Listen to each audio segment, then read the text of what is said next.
Շատ երկար չեն կանի, ինքը որպես այդպեսին իր մեջ բարդ բաներ կան, ա,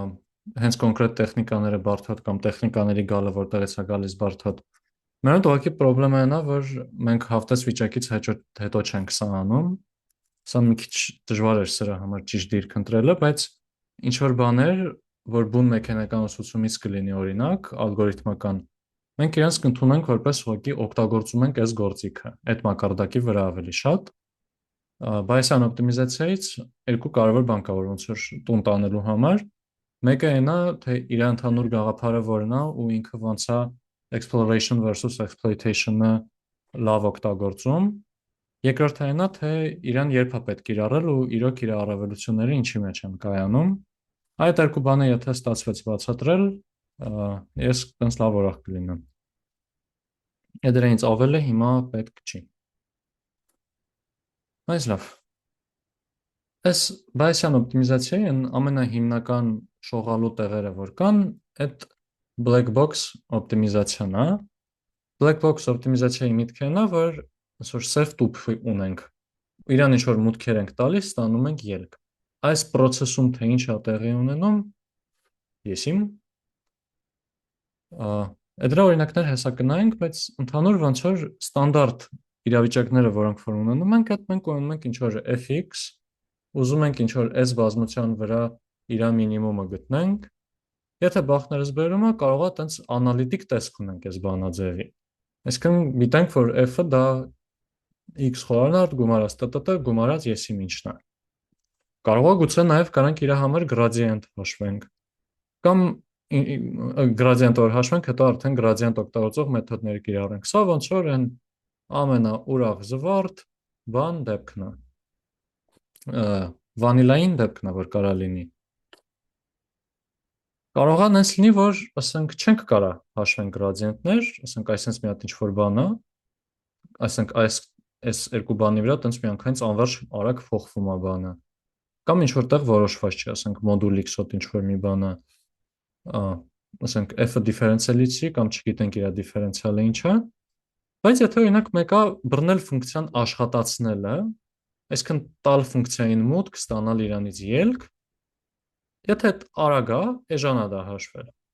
Կարանք օգտագործենք առանց ածանցյալ մեթոդներ, ասենք Neller-Mead կարանք օգտագործենք, simulated annealing կամ evolution ալգորիթմներ։ Մինչև այս մեր անցած լիքը բաներ կարանք օգտագործենք։ Եթե մենք կարանք թույլ տանք լիքը աշխատացնենք ալգորիթմը։ Գիշեք օրինակ մի հատ գործնականների ժամանակը simulated annealing-ը խայտարակ լավ էր աշխատել, ավելի լավ էր աշխատել, քան BFGS-ը, բայց մի 100-200 անգամ ավելի երկար էր աշխատել։ Հիմա եթե շռայլությունը կա շատ աշխատացնելու, օքեյ, էլի։ Bayesian օպտիմիզացիայի կարիք չունենք։ Բա երբ ունենք Bayesian օպտիմիզացիայի կարիք։ Երբ որ օպտիմիզացիան դառնում է շատ բարդ, երբ որ չունենք անալիտիկ ներկայացնում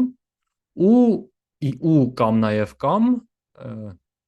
կամ, այսինքն slash-ով f-ը աշխատացնելու ժամանակատար է։ Այսինքն բավականին բարդ, դժվար իրավիճակներում գալիս ենք դիմում ենք բանին, Bayesian օպտիմիզացիային։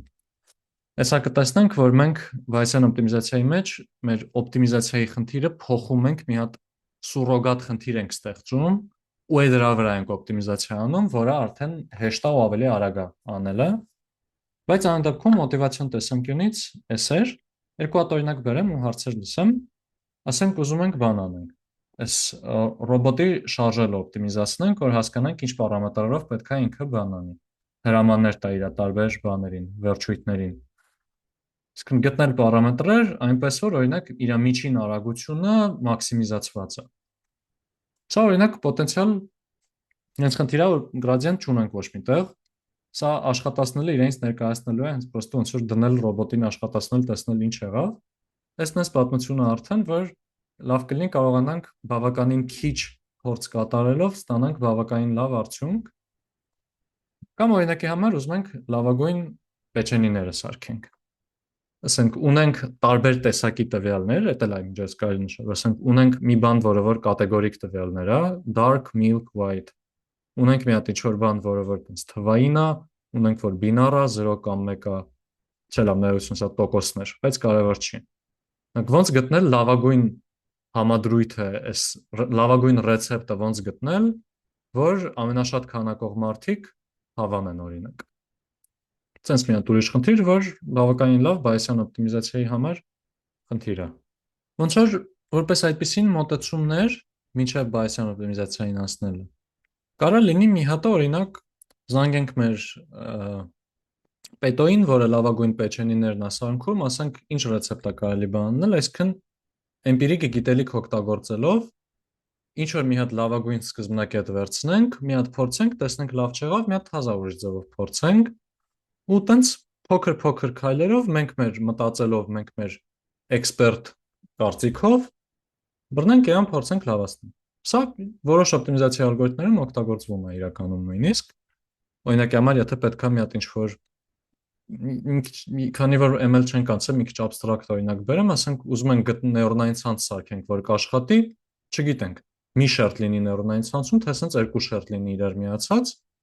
կարող է զանգենք մեր իմացած ամենալավ այս գործից գլուխանողին կամ մի քանի հատ հոդված կարդանք, ասենք եկեք երկու շերտով փորձենք։ Երկուսը լավ չաշխատի, ասենք եկեք 3 շերտով փորձենք։ Բայց սա իհարկե ոնց որ բան է, էլի։ Դե շատ լավ կլիներ, որ աշխատեր, բայց համարյա երբեք սրա վրա հույս պետքա չդնենք։ Ուրիշ մոտեցում, միամիտ մոտեցումներից, որը կրկին մեքենայական ուսուցման մեջ բավականին շատ օգտագործվում է։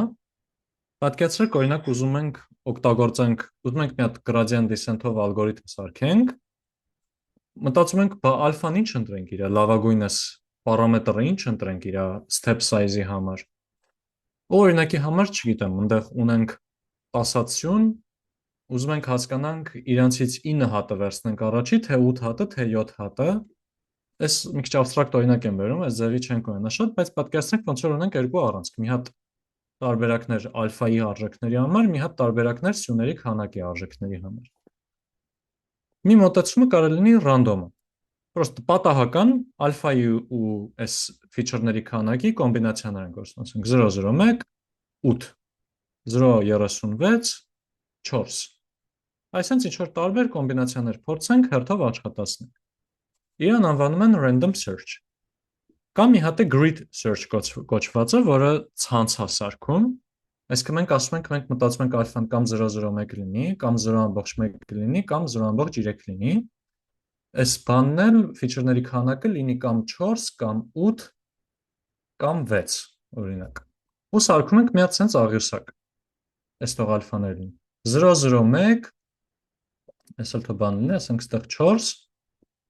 վերցնում ենք 001-4, այսինքն այս երկու թվերի կոմբինացիան 001-6, 001-8, հետո գալիս ենք 0.1-4-6-8, այսինքն մի հատ բան ենք, ցանց ենք սարքում։ Սրա լավ բանն է, որ ինքը շատ հեշտ է, շատ ինտուիտիվ է, ու իրեն կարելի է շատ լավ զուգահեռացնել աշխատանք, այսինքն բռնենք մի քանի մասի կիսենք մեր հաշվարկանող մեքենան, ամեն մեկը իր կտորը վերցնի, ասենք մեկը էս 3 տողի վրա, մեկը էս 3, մյուսը էս 3, հերթով աշխատեն, արժեքները ստանանք, վերցնենք լավագույնը։ Վատը այն է, որ ահա որ ոչ էֆեկտիվ է ու լիքը դեպքերում աշխատացնում ենք ծրագիրը ինչ որ անիմաստ բաների վրա, կտորների վրա։ Կարող օրինակ, ասենք, պարզում ենք, որ ըստեղ արժեքները այնքան մեծ է, որ շատ վատն են, լավ կլիներ, ասենք, սաղ ժամանակը ծախսենք այս կտորի վրա։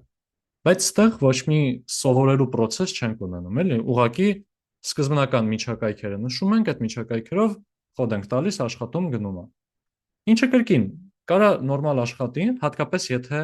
կարողանում ենք խելացի ձևով փոքր ասենց բան սարքենք, grid սարքենք, կամ եթե կարանք պրոստը լիքը աշխատացնենք, ժամանակ շատ չի տանում կամ շատ ռեսուրս ունենք, ասենց դեպքերում սա կարա աշխատի, բայց կրկին հիմնական աշխատող մոտեցում չի։ Անձամբ ես էլ օրինակ մեքենական ուսուցման պրոյեկտ անելուց իմ մոտեցումը հիմնականում լինում է այն, որ կարող է սկզբում, եթե ինչ որ թազա ոլորտի մեջ եմ, ինչ որ նենց ալգորիթմա, որ ես շատ չեմ աշխատել, սկզբում կարող է այս առաջի մեթոդով անեմ, manual search-ը, ձեռով ուղղակի բզբզալ, մոտավորապես սկսել պատկերացում կազմել ինչա տեղի ունենում։ Հետո եթե արդեն մի քիչ գիտեմ մոտավոր ինչ արժեքների փոխնել, որ պարամետրերի փոխվելն է մեծ փոփոխությունների բերում, այդ ժամանակ կարող եմ մի քիչ, ասենք, grid search անեմ, եթե շատ արագ կարամ լիքը պարամետր փորձեմ,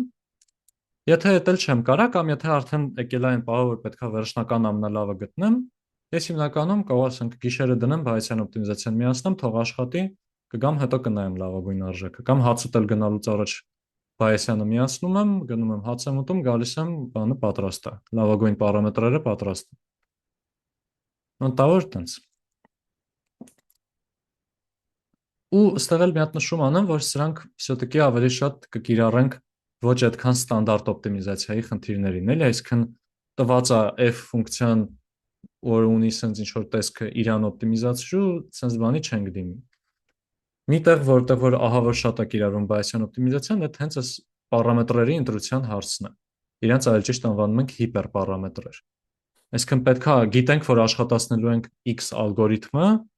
ուզում ենք հասկանանք այդ x ալգորիթմը ոնց նաստրոյկա անենք։ Ամենալավ պարամետրերը այդ x ալգորիթմի, որոնք հա որ ֆիքսենք ու իրան աշխատացնենք, որ ինքը գնա նվազացնի մեր օրինակ սխալանքը, այդ գուշակությունների ու իրական արժեքների հեռավորությունը։ Ոչ թե օգտագործում ենք հենց այս աննվազացնելու վրա, էլի։ Այստեղ մի հատ փոքր համատություն է դրած բանով, ինչ որ էլի black box օպտիմիզացիա անել կարողացող ալգորիթմներով, բանի վրա, մի հատ ինչ որ ֆունկցիայի համար ու նայածա Bayesian օպտիմիզացիան, CMAS-ը, այդ էվոլյուցիոն ալգորիթմներից բավականին ուժեղը, ու ռանդոմը։ Այստեղ տեսնում ենք, որ այս Bayesian-ը ամենալավը ու ամենաարագը գայս է իջնում է լավ արժեքների։ Այս ռանդոմը ու CMAS-ը մի քիչ տանջվում են։ CMAS-ը հետաքրքիր է նաև, որ տենց մենակ վերջում է ռանդոմին գալիս անցնում նաև։ Բայց սա մի քիչ անարդար համատություն է, որտեղ գրված չի, թե ժամանակ ինչքան է տևել։ Գրված է, թե քանի անգամ է ֆունկցիան աշխատացվել։ Բայց ամեն դեպքում այս ամենը ոնց որ որպես մոտիվացիա, երբ ենք օգտագործում Bayesian օպտիմիզացիան ու երբ չարժի իրան օգտագործել, հեսա կգանք արդեն իր հիմնական կետին։ Հիմա ժողովուրդ, պատկերացնենք, որ բան խնդրի հետ ենք աշխատում։ Եկեք սա մտքում ուղղակի պահենք, էլի հիմնական։ Պատկերացրեք ունենք ինչ որ տվյալներ, այստեղ թող լինի ասենք x1, x2 սյուներ, ու ինչ որ y գուշակություն ենք ուզում անել, ու այստեղ ինչ որ տարբեր արժեքներով տված է։ Ինչ մուտքի դեպքում ինչ ելք է եղել։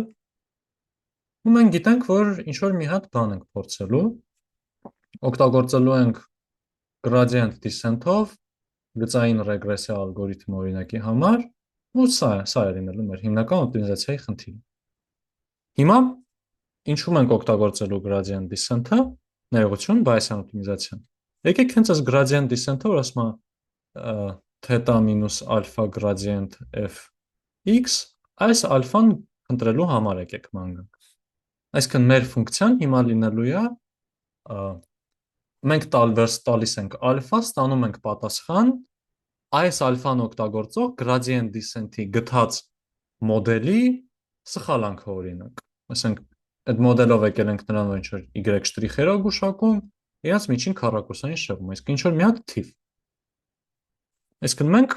կոպիտ ասած միաչափ օպտիմիզացիա ենք անելու Bayesian օպտիմիզացիայի համար, այս դեպքի համար։ Մի հատ ալֆայով ստանում ենք ինչ որ ելք։ Հիմա այս ֆունկցիան, որը որ ալֆայից բերում է միջին քառակուսային շեղմանը ալֆան օգտագործող գծային ռեգրեսիայի, այսա մեր մոտ black box մոդել է։ Ու ստեղ մեր մոտ նաև աշխատացնելը թանկ կարա նստի, որովհետև ամեն մի ալֆայի արժեքի համար պետքա բռնենք մի ամբողջ ալգորիթմ աշխատացնենք, gradient descent-ով լավագույն պարամետրերը գտնենք այդ ալգորիթմի, այդ պարամետրերով գուշակություններ անենք, այդ գուշակություններից հետո չափենք սխալանքները ու դա վերցնենք որպես մեր ֆունկցիայի ելք։ Այս խնդրի վրա ենք լինելու մենք։ Հիմա այդ իրավիճակի մեջ ենք, որ չգիտենք մեր ֆունկցիան հստակ ինչն է, տեսքը չգիտենք։ Բայց ու ուզում ենք բան անենք։ Բռնենք ուղղակի իրան մի տարբեր կետերում կարանք հաշվենք։ Ոչ շատ, ենթադրենք թանկը, բայց մի քանի կետում կարանք իրան բռնենք հաշվենք։ Հա։ Ու հիմա մեր իդեան լինելու է ինչում, որ լավ, եկեք այճիշտ եկեք մի քիչ փորձենք գուշակելով գանք բանին։ Պատկերացնենք այս x-ը ենթադրենք մեր ալֆան է, այս y-ը այդ սխալանքն էր, loss-ը։ Պատկերացնենք իրան տես պատահական մի քանի կետով աշխատացրել ենք, ստացել ենք այս արժեքները։ ինչ որ միտք կա, թե ոնց կարանք բան անենք։ Որոշենք նոր արժեք, նոր կանդիդատ է ալֆայի։ Ու ժողովուրդ, պատկերացրեք, որ դուք ունեք մի հատ գործիք, որ այդ գործիքը կարաք միացնեք ու ինքը բան անի։ Այս բոլոր կետերով անցնող մի հատ ինչ որ ֆունկցիա գտնի։ Իսկն հենց այս կետերով իդեալական է նույն կետերով անցնող արանքները ոնց որ բան անի։ Ֆունկցիայով լցնի ինչ որ։ Սրան անվանում են ինտերպոլյացիա, որովհետև կոնկրետ կետեր գիտենք ու հենց այդ կետերով անցնող ֆունկցիա ենք անում, որ սենց իրանց մեջի արժեքները սենց ասած լցվի, էլի։ Ինչ որ միտք կա, ինչ կարանք անենք։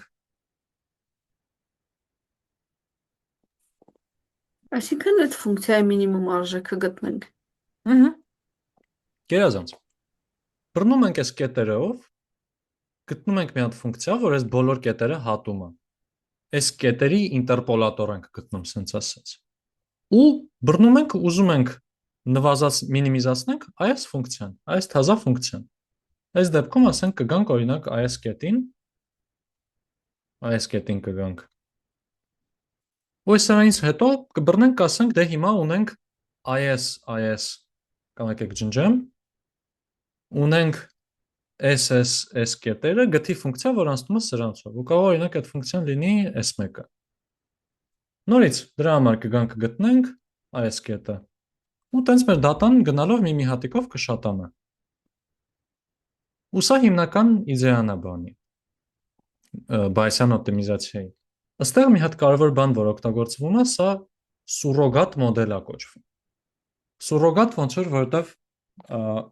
ինքը հենց բուն մոդելը չի, որ ծնում է մեր արդյունքները, բայց ինքը իրան պահում է որպես ոնց որ այդ մոդելին գրկող, այդ մոդելի շուրջ կառուցված ալգորիթմ, որովհետև ինչ է կատարվում ստեղ, մենք ուզում էինք նվազացնենք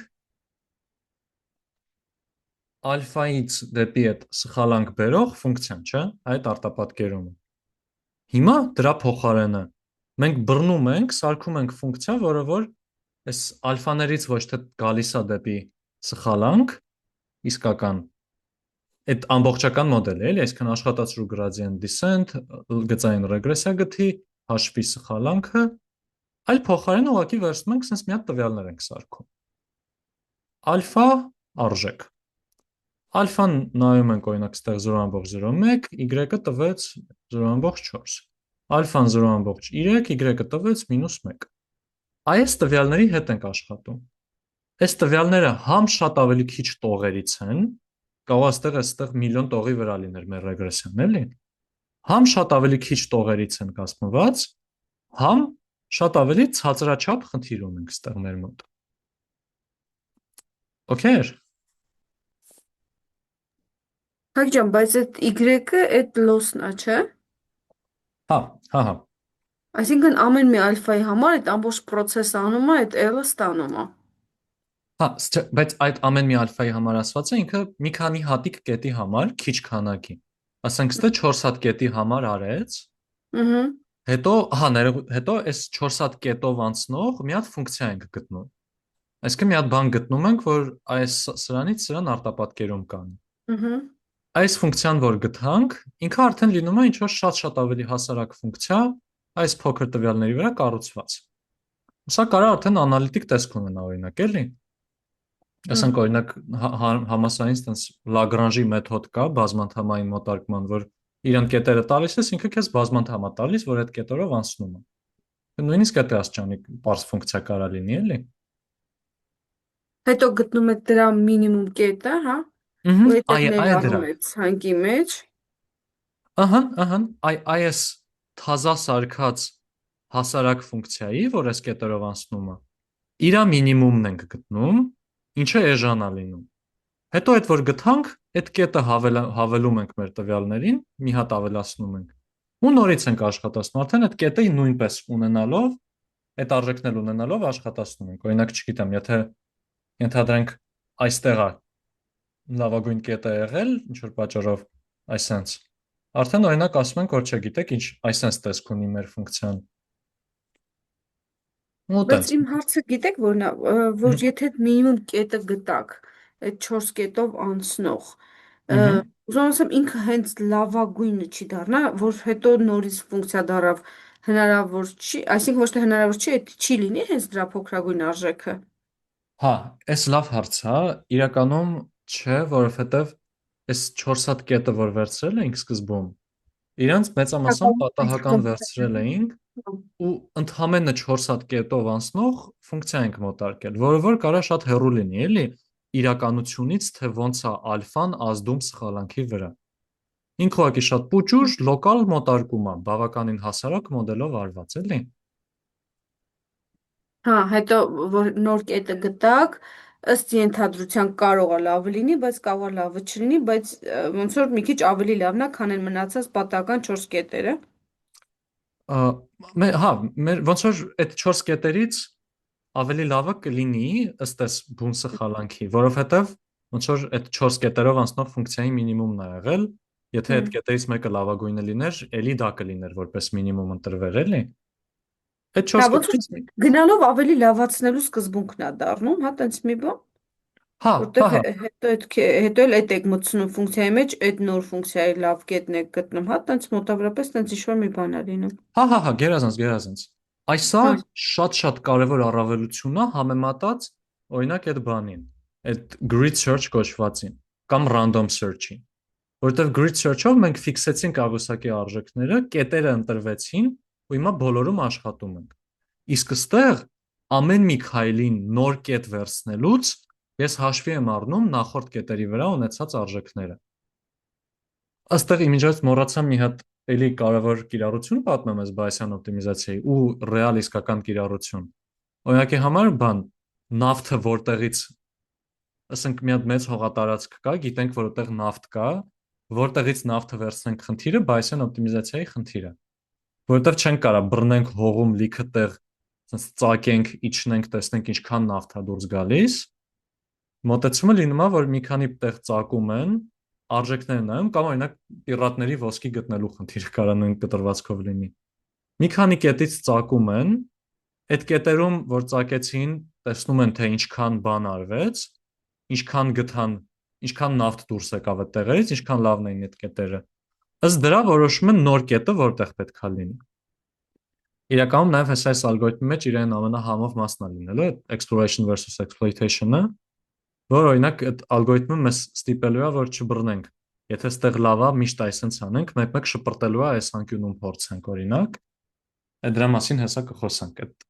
հիմնական երկու մաս կա մեջը, էլի մի հատ սուրոգատ մոդելն է, մի հատ էլ այդ ֆունկցիան, որը որ փորձում ենք նվազեցնենք իր ընտրելու կտրվածքը, թե ինչ սկզբունքով ենք ընտրում։ Բայց մինչև ստեղ նորմալ է, մի հատ այսքանը մարսանք։ Մի հատ էլ հարց կարամ տա։ Խնդրեմ, խնդրեմ։ Իսկ որ սենց մոտարկելով ենք ուզում օպտիմալ կետը գտնենք, իր սխալը ավելի չի մեծանում, թե այնքան է հեշտանում, որ այդ մի քիչ սխալը ներելի է։ Սխալը այն առումով, որ կարող է օրինակ iSense-ը ֆունկցիան մոտարկում, ինքը բանա, վատ մոտարկում է, պետք իրականում iSense տեսք ուներ, ասենք, այդ իմաստով։ Չէ, որ քայլերը, որ այդ ալֆայի ու սխալանքի միջև կապը գտնելու համար, սենց ինչ որ ֆունկցիա ենք ուզում գծենք, ոչ թե քայլերի հաջորդականությամբ գտնենք։ Հա, ինչ ոնց մի վարքան, եկեք ստե մի հատ բան բացեմ։ Օրինակ այս կետերը, որ վերցրած էր, այս 4 հատ կետը, սա, սա ու սա։ Այս ոնց որ այս կետերը մենք ունենք սաղ ու իրանցով անցնող ինչ որ ուղիղ ենք ուզում գտնեինք, օրինակ այսպես էի գծում։ Բայց իրականությունը կարող է նաև սև գծածը լինի։ Իրականում հենց այս օրինակի դեպքում է սև գծածն։ Ու հիմա իմ գծածս դեղինը շատ վատն է։ Ահա որ վատ է մոտարկում ես ֆունկցիան։ Բայց պահենա, որ գնալով ինչքան շատ կետեր որ վերցնենք, օրինակ եթե սա աշխատացրեցինք, հաջորդ քայլին ոնց որ սա է մինիմում դնելու, այս կետի համար ենք աշխատացնելու ու ստանանք այս արժեքը։ Այս որ ստացանք, արդեն այս 5 կետը որ կա, ենթադրաբար ֆունկցիան արդեն կֆայմի, որ ստեղ պետքա մի քիչ բարձրանա։ Այդ գտած կետերի համար նորից աշխատացնում ենք։ Հա, այ շատ ճիշտ օքեյ։ է։ Այդ ոնց որ իր ամենակարևոր բաներից է, էլի, որ ինքը սկսում է 4 տողից, սենց ունեցավ։ Հետո որ մի հատ էլ աշխատացնում է, իրան ավելացնում է որպես 5-րդ տող, նորից է աշխատացնում։ Մի հատ էլ ավելացնում, մի հատ էլ ավելացնում ու նորից է աշխատացնում։ Ինքը sense ասած իր տվյալների բազան գնալով մեծացնում է, էլի ամեն անգամ հողը, որ նոր տեղ ծակեցինք, այդ նոր ծակած տեղի ինֆորմացիան օգտագործում ենք հաջորդ կետը որոշելու համար, էլի։ Այլա, մի հատ փուճուր նշում այդ սկզբի պատահական կետերը ընտրելու հետ կապված, ոնց որ մի քանի բան կա, որ կարևոր որ կուզենք պահպանած լինենք։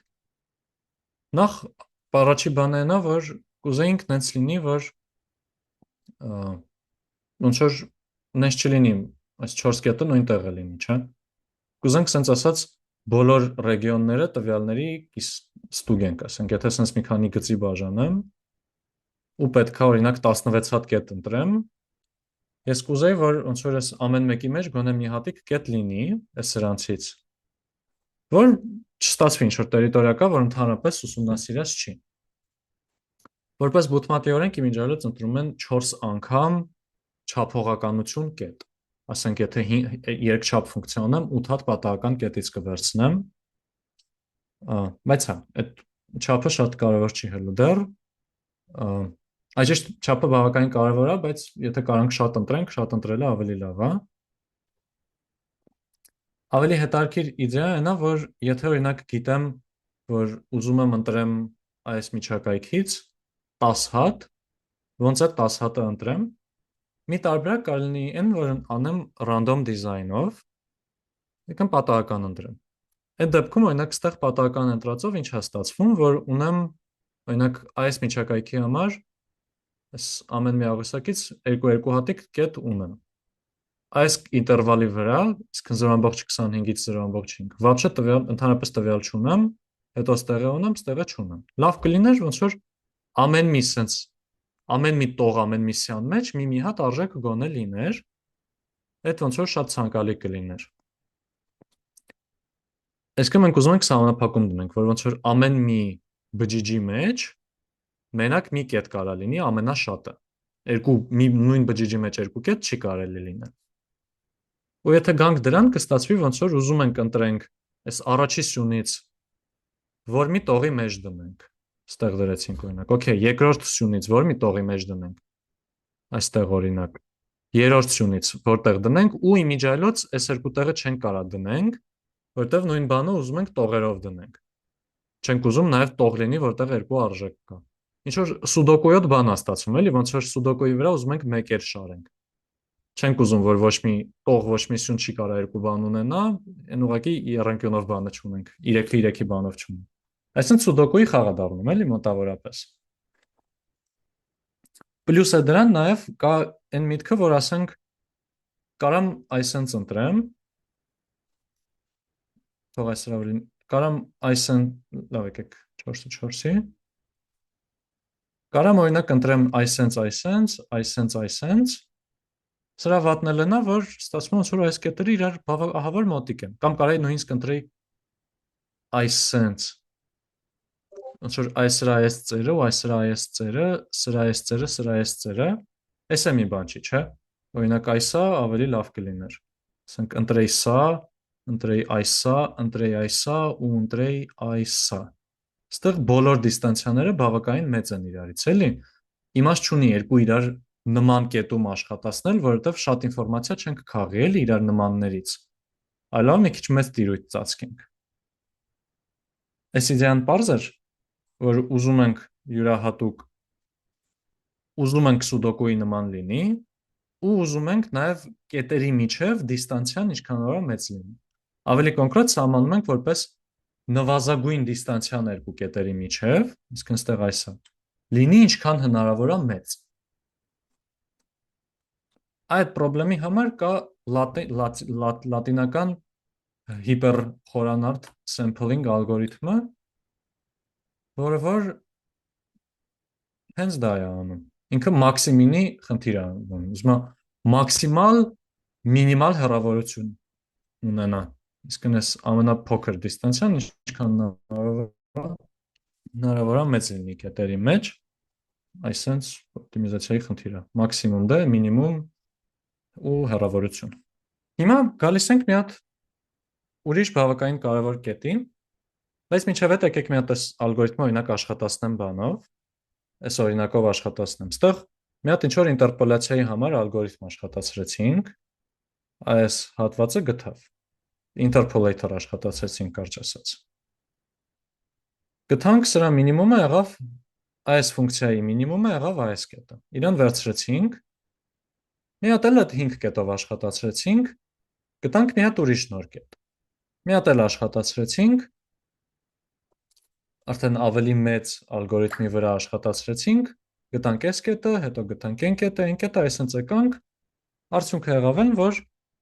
այսքան աշխատացնելուց հետո արդեն երբ որ նորից փորձում ենք մոտարկելու համար ներողություն անջատեմ ձենը շնորհվենացնի, արդեն որ նորից սա գծենք, իր մինիմումը արդեն այս եղած կետն է լինում ու վերջ, ալգորիթմը զուգամիտ է։ Լավ է, իհարկե լավ չի։ Սենց էր սկզբնական տեսքը ֆունկցիայի։ Ստացվեց, որ մենք արեցինք ահա որ local search։ Մենք գնացինք Artlanchi ծերից կանգնեցինք, հերթով ինչ տեսանք դուրնես գայսա դրեցինք սեղանի վրա, ու վсё, դրեցինք սինիի վրա, ու վсё, արդեն լցվեց մեր բանը։ Այն որ մի քիչ ենկոմ գնայինք մեր սիրած ժարիտը կլիներ կամ պաղպաղակը կլիներ, դրանք արդեն չհասանք։ Որտեվ շատ local, ահա որ փոքր միջակայքով փնտրեցինք։ Արդյունքում եղավ այն, որ մենք այս տերիտորիան ահա որ ուսումնասիրեցինք, այս փուճուր կտորից մի 4-5 անգամ արժեք վերցրեցինք։ Այս միջակայքը մնաց դատարկ, որովհետև ստեղ ինքը հա ասում էր դե ներքև է գնում դեպի, իրականությունը այսպես էր։ Եթե ես գոնե մի հատիկ կետը ստեղից վերցնեի նոր, ասենք այս կետը վերցնեի, արդեն սա պատկերը կփոխվեր։ Արդեն ալգորիթմները sense կսկսեին դառնալ ու ես կսկսեի համ ստեղ մանգալ, համ ստեղ մանգալ։ Ու ի վերջո կգա ես ավելի լավ կետը կգտնեի։ Բայց չէ, մեր ալգորիթմը բռնած մենակ արեց exploitation։ Ուղղակի այս իր իմացած բանի մեջ լիքը մանեկավ ու վсё։ Exploration չարեց ընդհանրապես։ Չգնաց մի քիչ չտեսնված նոր բաներ բացահայտելու, տարածքներ բացահայտելու։ Չէ, ուղղակի exploration։ Ինչը բավականին վատ է ստեղ, ստացվում է կոպիտ ասած local search ենք անում, էլի։ Ու այս մեր ցիկլով, այսինքն նախորդ աշխատացածներից սարքի դատա, սա օպտիմիզացրու այդ սուրոգատ մոդելը, գտի լավագույն կետը, այդ կետը ավելացրու, նորից աշխատացրու։ Այս ցիկլը հեչ լավ բաների չի բերում, երբ որ ուղղակի սրանից ենք օգտվում։ Exploration չենք ունենում։ Գայս ենք local minimum, այս global-ը բաց ենք թողնում։ Հարցը գալիս, բա ինչ անել։ Այդ բա ինչ անելը կակրաս այս acquisition function-ներ կոչվածն է։ Մի հատ փոքր նշում, որպես եթե ասեմ, հեսա դրան է կգանք, բայց երբ որ այս կետերը ունենք, ու այդ կետերով անցնող բանն ենք ուզում գտնենք, լավագույն մոդելն ենք, լավագույն ֆունկցիան ենք ուզում գտնենք, բավականին տիպիկ մոտեցումներ, որ թեկուզ մենք դասընթացի ընթացքում արդեն թեթև հանրով բանով շոշափել ենք, այդ գծային ռեգրեսիա, լոգիստիկ ռեգրեսիա կոչվածները, ստեղ դե գծային ռեգրեսիա։ Իրանք կան, որ ասենք գտնել լավագույն բազմանդամը, լավագույն գիծը, որ կանցնի։ Այդտենց մեթոդների պահը նրանում է, որ իրանք ուղղակի մեզ տալիս են ամեն կետի համար գուշակություն։ Օրինակ գիծը գծեցինք, ասում է դե այս կետում այսա եմ գուշակում, այս կետում սա եմ գուշակում, այս կետում սա, այս կետում սա։ Այսինքն իրանց նաև անվանում են mean predictors, mean կամ mean regressors, որտեղ իրանք մի հատիկ արժեք են տալիս։ Այդ հեսա կհասկանանք ինչի միջին արժեք։ Հիմա ստեղ պրակտիկայում ինչ է օգտագործվում։ Օգտագործվում է Gaussian process կոչված ալգորիթմը, որը որ մենք նույնիսկ վստահ չեմ ML-ից կծածկենք, թե չէ, մաթեմից հաստատ չենք ծածկելու, ինքը մի քիչ ավելի յուրահատուկ կոդ է, էլի կարելի ասել։ Բայց իր իդեան նա, որ պատկերացրեք, ուղղակի հիմա որ ալգորիթմ օգտագործելու լինենք, ինքը մեզ ոչ թե ասելու է, օրինակ, այս 80 քառակուսի մետրանոց տանգինը ես գուշակում եմ, որ կլինի $1000, օրինակ, այլ ասում է, ես քեզ տալիս եմ այսպիսի բաշխում։ Ստեղ էս 1000-ն է, ասենք այսպես մի հատ բաշխում է տալիս։ Սա ինչ է նշանակում, ասում է ես ամենաշատը վստահ եմ, որ գինը լինելու է 1000, իմ միջինը 1000-ն է։ Ես ասենք մի 50%-ով վստահ եմ, որ գինը լինելու է, ասենք 700-ից 1200։ Այն որ գինը կլինի $10-ից քիչ, այդ շատ ցածր անհավանական է, այսինքն ինչ որ հավանականությամբ բան հնարավոր։ Այսինքն ինքը արժեքների համար հավանականային բաշխում է տալիս։ Ինչը հավանականային բաշխումը ավելի հստակ հեսա Ապրիկյանի հետ ու շուտով հաղթեսից կանցնենք։ Բայց այս պայդրությամբ ուղղակի այդ կտրվածքով պատկերացրեք, էլի, որ կոպիտ ասած ինքը միջակայքեր է տալիս, ասում է այստեղ ամենավստահ սրան է, եթե գնանք դեպի վերև ներքև գները այդքան է վստահ չեմ լինի, մի քիչ էլ էս կողմ գնանք ընդհանրապես վստահ չեմ։ Հիմա ինչ ենք անում, որպեսզի կարողանանք մտցնենք բանի գաղափարը, exploration-ը մոտիվացնենք ֆունկցիային, որ անի exploration, այսինքն explore-անի տարբեր միջակայքեր, միանգամից միտքը սա է։ Ասում է որպես սուրոգատ մոդել օգտագործի մի հատ ինչ-որ բան, որը որ քեզ կտա միջին, այսինքն նույնիսկ կասի ես որ կետնեմ գուշակում։ Բայց նաև կտա ստանդարտ շեղում կոչվածը կամ վարիացիա, որը որ կասի ոնց որ կարաք պատկերացնեք կասի տվյալների 68%-ը ընկած է լինելու այս ու այս արժեքների մեջ։ Օրինակ ինքը տալիս է 1000 ու տալիս է 150, սա նշանակում է, որ իրականում իր կարծիքով sense պարամետրով տների բանը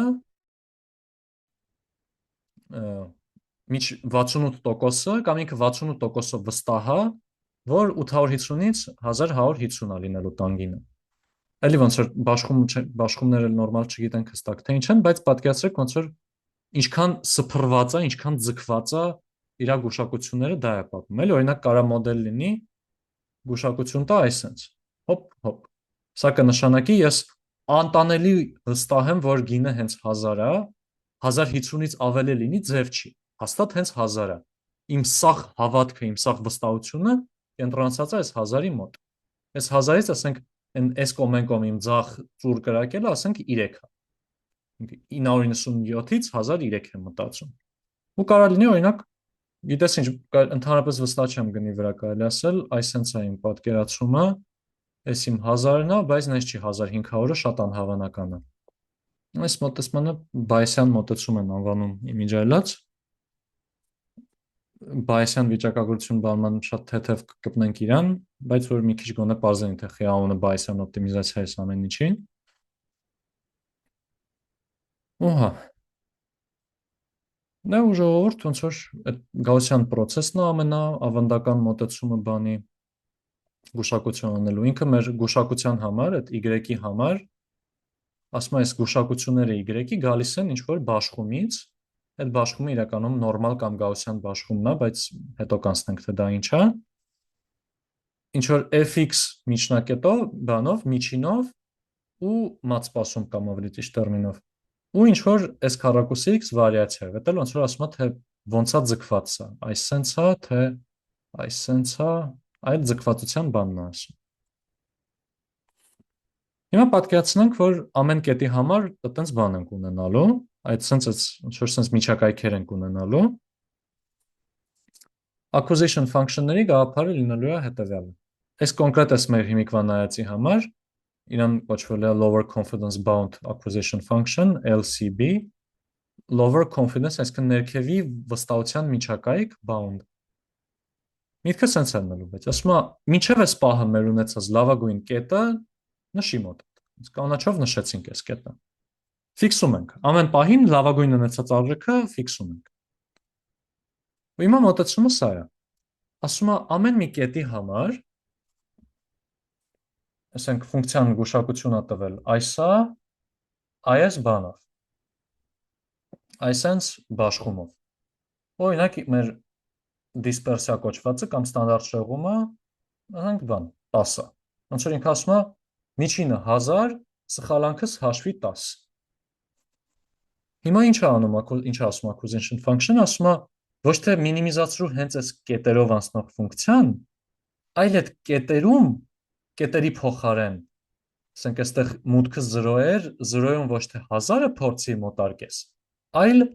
1000 հանած 10 անգամ ինչ որ բան, ինչ որ գործակից։ Օրինակ անգամ հանած 10 ուղակի, հենց էլի։ Ասենց ոնց որ ամեն մի կետի համար այդ մինուս իր այդ ստանդարտ շեղումը նշված է, այստեղ մի հատ նկատելու արժանի բան է նա, որ այն կետը, որի արժեքը մենք հստակ գիտենք,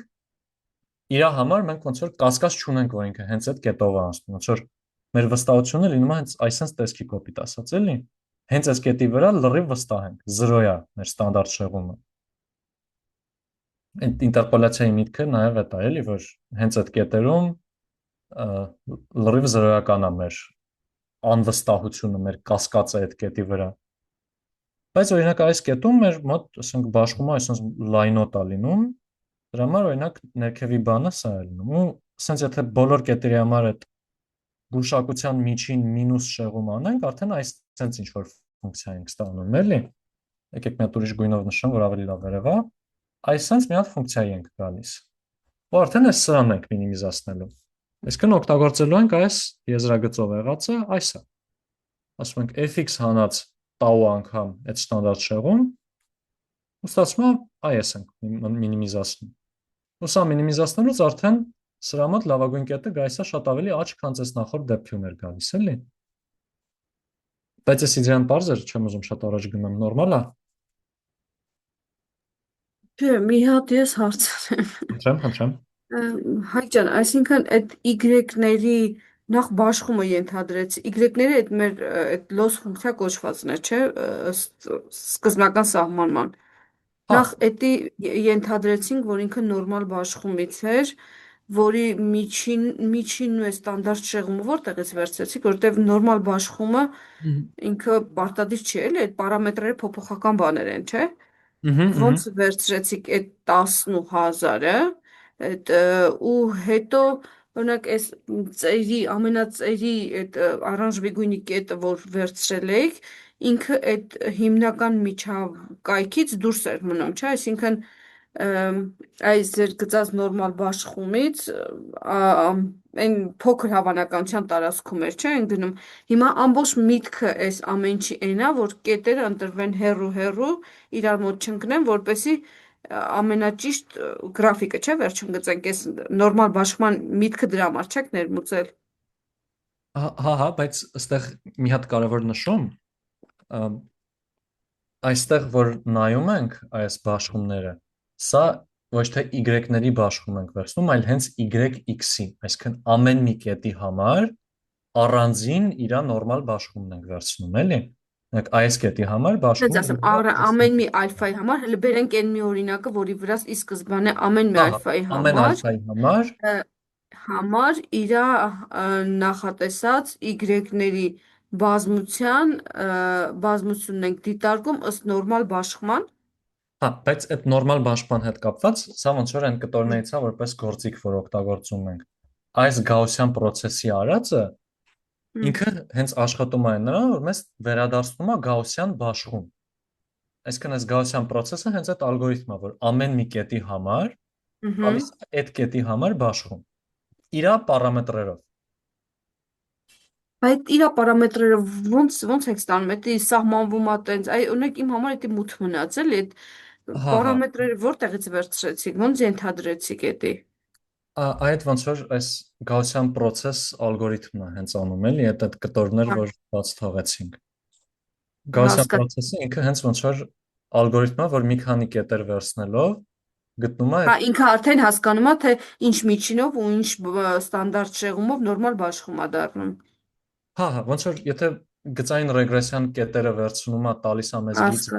ամեն մի կետում գիծ է տալիս, գաուսյան process-ը տալիս է բաշխում ամեն մի կետի համար։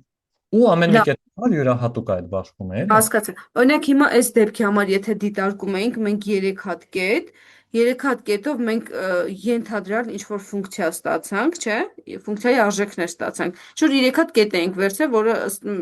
մեր ենթադրությամբ պիտի լավը լիներ, բայց լավը չէր։ Այդ 3 կետերով ինքը ստացավ մի էլի y-ների բազմություն ու այդ գաուսյան process-ով ինքը ստացավ բաշխում, ճիշտ եմ ես հասկանում։ Ամեն մեկի համար առանձին իրան, հա։ Մի ալֆա վերցրել ենք մի ալֆայի համար մի հատ y loss էինք ստացել, ճիշտ եմ հասկանում ես։ Հա։ Հիմա այդ մի ալֆայի համար մի y-ը որ ստացանք, դա մի արժեքի համար է, չէ՞, դրա համար ինքը գաուսյան process ստանում է, ինքը այդ մի կետով ստանում է, ինքը ինչ բաշխումից է գալի։ Ինքը ոնց Թե որ մի քանի ալֆայի դեպքում է ստանում այդ process։ Ուզում եմ մեկը մյուսի հետ կպցնեմ, էլի, ոնց է գալիս մեկից մյուսին։ ոնց որ ինքը բան անում, էլի, ինքը մի հատ ընդհանուր մատրիցա փորձում սովորի, որի մեջ պատկերացրեք ոնց որ այս մատրիցի էլեմենտները, սա իրականում կովարիացիոն մատրից կոչվածն է փորձում սովորի, որտեղ որ այս սրա արժեքները կախված են մուտքերից։ Ինքը այս այս մատրիցի այս ֆունկցիաները բոլոր կետերը օգտագործելով սովորում է։ Ինքը օրինակ սովորեց, որ վարիացիայի համար օրինակ fx-ն են վերցնում։ fx ֆունկցիան է ինչ որ։ Լավ, եկեք fx Կարող գրենք։ ես հարցը ճիշտ չեմ տալիս։ Հիմա ամեն մի ալֆայի համար մի հատ y ենք, չէ՞ ստանում։ Չէ, ստանում ենք բաշխում։ Այսինքն մենք մեր պատասխանը միշտ լինում է, պատկերացրեք n ստեղ phi' x ու ինչ որ vx, այսինքն ինչ որ մի հատ բան ենք գտել, գաուսյան process-ը գտել է այս phi(x)-ը ու vx-ը։ Հիմա ու սա ինքը գտել է օգտագործելով բոլոր կետերը։ Ինքը սաղ իր ունեցած կետերով սովորել է երկու հատ ֆունկցիա։ Մի հատ ֆունկցիան միջինն է գուշակում, մի հատ ֆունկցիան գուշակում է այդ ստանդարտ շեղումը։ Ու հիմա ես Լավ, ամեն մի կետի արժեքը կոնկրետ տեղադրում եմ սրա մեջ։ Օրինակ ես ենթադրենք phi(x)-ը x քառակուսին է, ուստեղ ալֆան 0.2-ա, ես մեջը տեղադրում եմ, ստանում եմ նորմալ բաշխում 0.04 ու մի հատ էլ ինչ որ vx ֆունկցիան էլ ուրիշ բան է տալիս, չգիտեմ 10։ Ստացվում է, որ ես այս կետի համար մտածում եմ, որ ինքը 0.04 կենտրոնով 10 շեղվածքով գաուսյան բաշխում է։ Մի հատ ուրիշ x-ի համար տեղադրում եմ սրա մեջ, ստանում եմ ուրիշ բաշխում։ Նորմալ է։ Էդի հասկացա, բայց մեկը իմ մոտ էլի այդ հարց մնաց, որ ես հասկացա, որ ամեն մի ալֆայի համար դուք ստանում եք բաշխում, որը y-ների բաշխումն է, չէ՞, ինքը ներկայացնելու վերջում, բայց ամեն մի ալֆայի համար այդ բաշխումը, որ ստանում եք ինչ-որ պարամետրերով, ինքը ոնց ասո այդ ֆիտը այդ վերևում որ գրել եք n ֆիտ է, չգիտեմ այն մյուսը ինչա, էդի որտեղից է ինքը ինչից է գալիս դրան ստանում, էլի։ Այդ ֆիտեն ոնց է ստանալու։ Թեկուզ թեորիայով ասեք, բայց չի տենց մանրամասն, ինձ ուզում եմ հասկանամ, որտեվ եթե ալֆան է, ամեն մի ալֆայի համար մենք նորմալ բաշխման ստանում ենք ֆունկցիա ու դրան համապատասխան y-ները, ես դա հասկացա, բայց որտեղից է այդ ֆիտեն ստացվում։ Հա, Ինչից է գալիս դրան ստանում։ Ես օրինակ պատկերացնում եի ալֆայից, բայց ոնց որ ալֆայից չի գալիս, էլի։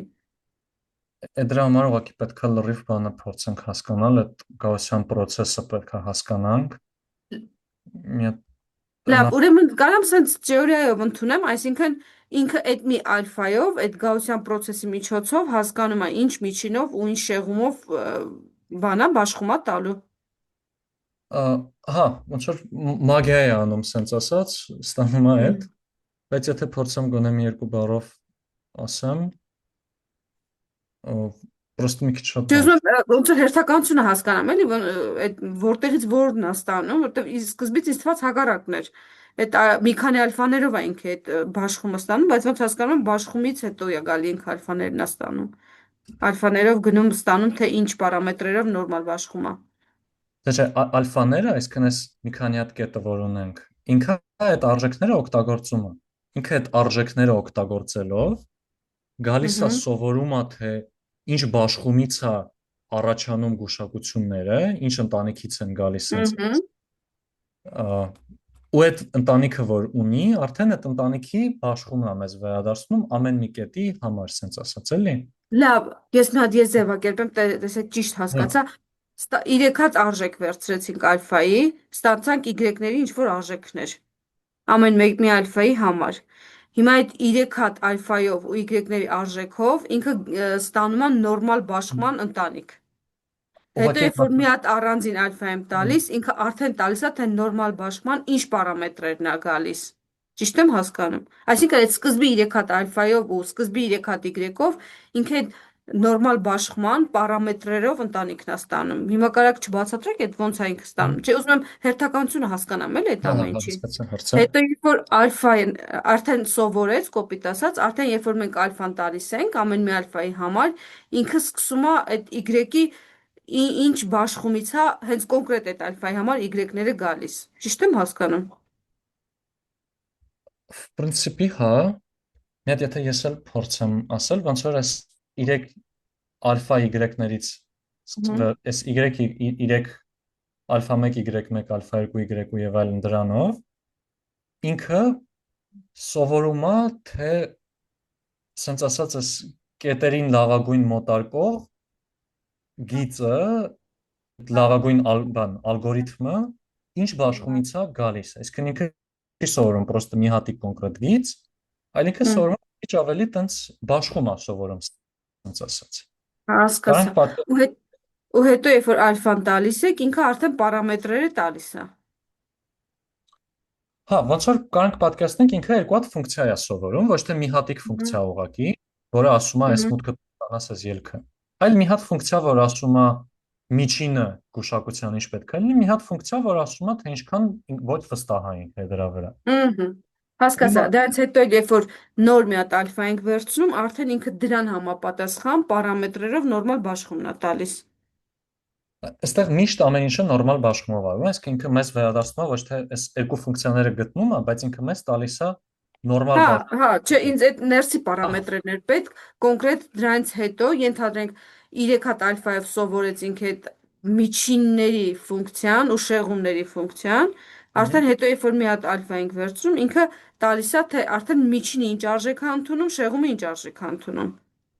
Հա, արդեն կոնկրետ ալֆան տեղադրում ենք մեջ, էլի, ասենք։ Լավ, հասկացա, մերսի շատ։ Հա, չէ, ձեզ մերսի, ես իրականում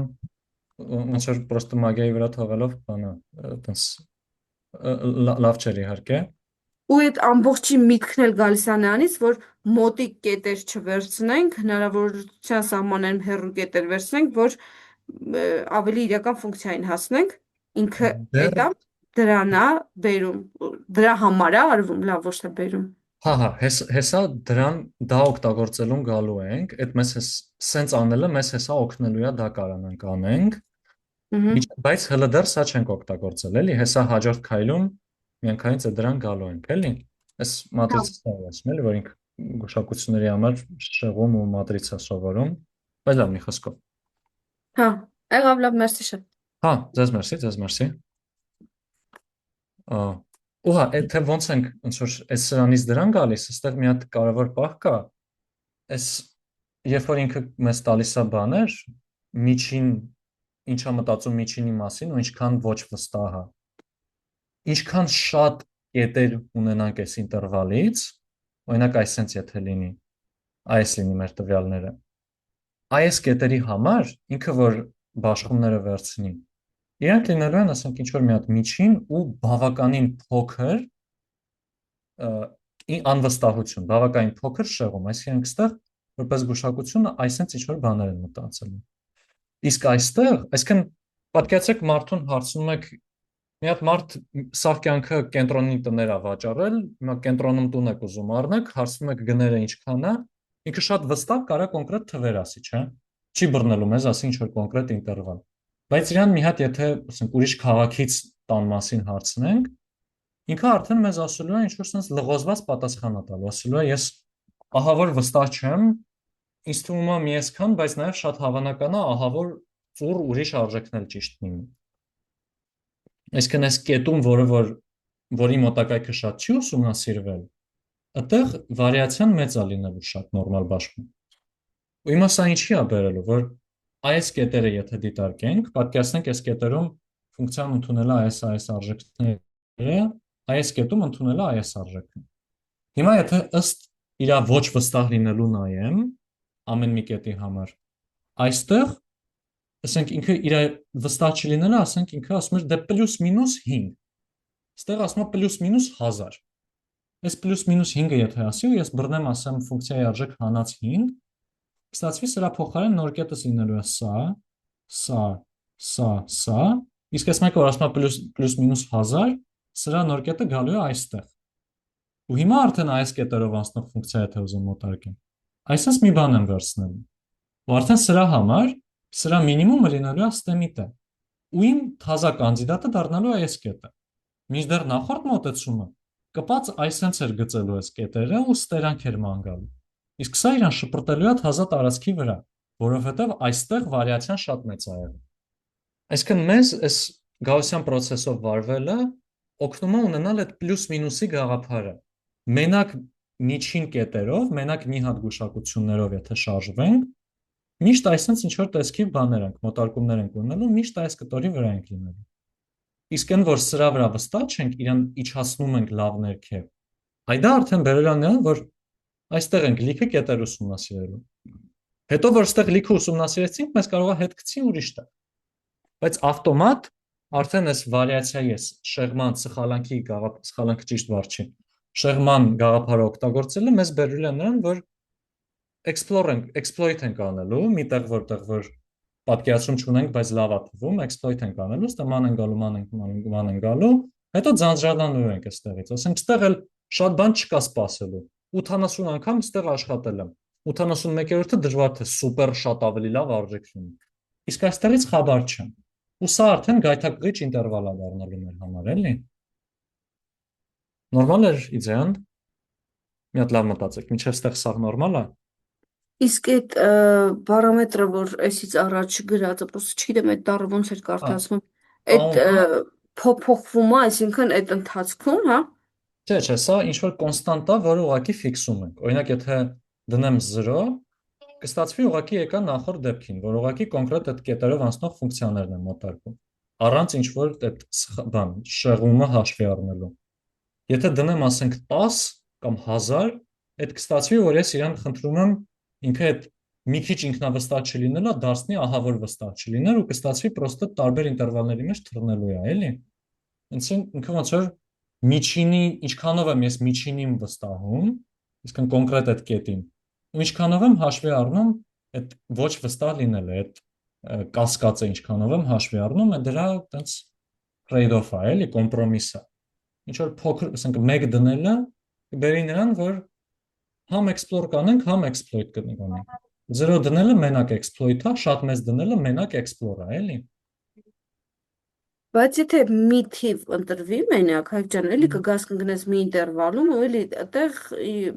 մի կետի շուրջ սկսես պտտվել, այտենց չի լինի, ուզում ասեմ, եթե ինքը չփոփոխվեց, մի անգամ, չգիտեմ, 1000 դրվեց, էլի կգաս կընկնես մի ինտերվալում, ու դրա շուրջը կսկսես պտտվել, թե ես սխալ եմ հասկանում։ Ինքը բան է, 1000 անգամ սրա բան, վարիացիա։ Այսինքն ինքը ուղղակի մենք ամեն պայի մեկը ունենալու ենք բաշխում, այդ բաշխումը ունենալու է միջին։ Հա, ինքը ֆիքսված չի, հա, լավ, այդ շեղումն էլ ֆիքսված չի, ինքը կետերի բազմությունն է, չէ։ Ինձ թվաց այդ SX-ը գլխարկով ինչ որ ֆիքսվում է, դրա համար ինքը ոնց որ բան է դառնում, էլի, հաստատուն ինտերվալով պտտվում եք։ Հա, չէ, սա միշտ փոխվում է, սա x ամեն x-ից կախված թազա բան է տալիս, ոնց որ հարցն է, թե այս կետից քանի հատ այս սրանից կհանեմ, էլի։ Հա, հասկացա։ Իսկ այդ թիվը ոնց եք որոշում ինչ ինտերվալից վերցնել, ինչքանով վերցնել, ոնց եք ընկնում։ Ուղղակի 1 եմ դնում, ասենք, 1 կամ 2, եթե բանից է գալիս, էլի, արդեն թե ինչն ենք ուզում շատ անենք, էլի, այդ exploration exploitation-ը։ Բայց 1 դնելը նորմալ default արժեք է, էլի։ Հա, մերսի շատ։ Դες մերսի։ Հա, էլի ինչ որ ցանկացած ինչ որ բան ժողովուրդ։ Մի հատ լավ մտածեք, որտեվ վիզիաների տեսանկյունից էս ամենակարևոր բաները սրանք էին, էլի։ Մենք հիմա ուղղակի տարբեր մոտեցումներ ենք նայելու, թե այդ կետի գուշակություն շեղում, այ դա ոնց ենք օգտագործելու, զուտ տես բաներ ենք նայելու, էլի։ Հենց որ կարևոր է իմանանք միջև ստեղ սա լավ նստած է, էլի։ Ոստեղ եթե օրինակ էս տաուն 1-ի համար աշխատացնենք սա, ունենում ենք այս կետերը, ստեղ մի հատ փոճուր էս կետագծերով ու բանով իրանց այս ինտերվալներն են նշված։ Այսինքն մինուս ու պլյուս մի հատ բան։ Մի հատ ստանդարտ շեղում, այդ պլյուսը կարային չանեին, ուղղակի սիմետրիայի սիմուլյացիան համար է նշած։ Ստեղ օրինակ իր process-ը sense կլինի։ Եկավ ստեղ կետ վերցրեց ու նայեք Սկզբում այս երկու կետերի միջև բանը այսպես էր ինտերվալը։ Մի քան այս հաջորդ կետը որ ստե վերցրեցի, ստացվեց 3 հատ կետ ստերանքից եմ նայել, երկու հատ ոչ մի կետ ստեղից լայնացավ։ Մի հատ է վերցնում եմ, էլի է լայնանում, ու սա ինչքան շատ է լայնանում, այնքան այս ֆունկցիան, այս աչի ինտերվալը ավելի գրավիչ է դառնում։ Այսինքն սկզբում ընտրեցի սա որպես մինիմալ կետ։ Հետո այս մեկը, հետո ստեղ այս ձախի ինտերվալը նայեք, ձախի ինտերվալից ոչ ոք չի փորձել։ Դրա համար ստեղ գնալով հերթով լայնանում էր այսին ոչ վստահ լինելու ինտերվալը ու վերջում եկանք նրան, որ ստեղից փորձեց արժեք։ Այսինքն սրա չինքնավստահությունը այնքան նվազեց, որ այսա դարավ պոտենցիալ կետ ու ստեղ ստուգումը արեց իրը։ Մի քիչ էլ աշխատացնենք գալու է կամաց այս տերանքին են։ Այսինքն առնվազն լավ է նա, որ նախորդի համեմատ այս մենակ այս ինտերվալում մնալու բանից դուրս եկավ։ Հա, ներողություն, ստեղ մի բան խափեցի, շատ վատ խափեցի։ Ստեղ ոչ թե իտերատիվ քայլ էր արած, այլ տաուի համար տարբեր արժեքներ էր նշված։ Տաուն 1-ը սենց է լինում իր բաշխումը։ 5 եթե դնենք, լավագույն կետը մտածում եմ ստեղ, որտեղ այս ինտերվալները լայնանում են։ 10 դնենք, ել ավելի լայն է դառնում։ Սխալ էի բացատրությունը բանա է, էլի, սլայդերին չէի նայել, ինտուիտիվ էի մեկնաբանում ավելի շատ։ Okay, բայց այս LCB-ն մեջներից թույլիկներից է մոտեցումների, հեսա լավ մոտեցումներ կտեսնենք, բայց նաև սա էլ է լավ աշխատում բավականին, էլի, նես չի վատ մոտեցումը։ Հաջորդ մոտեցումը, որ օգտագործում ենք, կոչվում է probability of improvement, ու այս մոտեցումը նաև օգտագործում է լավագույն կետը, թե ինչ ա եղել մեր։ Ինչ է ինքը անում։ Բռնում է, նախ հիշում ենք, որ մենք պահում ենք այս մինչև այս պահը մեր բոլոր ստուգած կետերից ամենափոքրն ենք պահում, այսինքն f մինիմումը պահում ենք։ Ու ինչ է անում սա։ Ամեն մի կետի համար, որ բաշխում ենք ստանում այսպես։ Ինքը բռնում է, այս բաշխում այսա որ կա,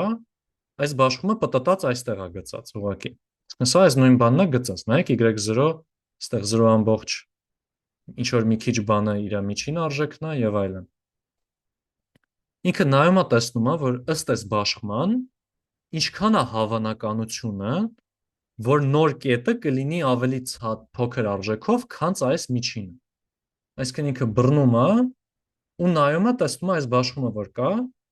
այս կանաչ գծից ներքև ընկածի մակերեսը ինչքան է։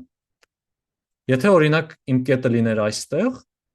ու այսպես ինչ որ բաշխում ունենայի, կստացվեր ահա որ հավանական է, որ նոր ընտրված կետը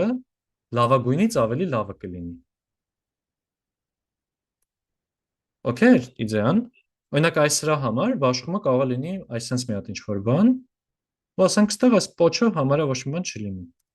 Այսինքն սրա դեպքում մենք համ կուզենք իր միջին արժեքը բավականին մոտ լինի այս սրանց, բայց նաև օրինակ այս կետը եթե նայենք, այստեղ 3 հատ կետ իրար կողք կպած։ Իրանք ոնց որ մի քիչ է պետք է անկամ գնա որ հավանականությունը արժեքի լավանալու հավանականությունը մեծ լինի, բայց նաև պահեանա որ այսպես կետերում էլ իր ստանդարտ շեղումն է փոքրնելու ու կարող է ստեղ օրինակ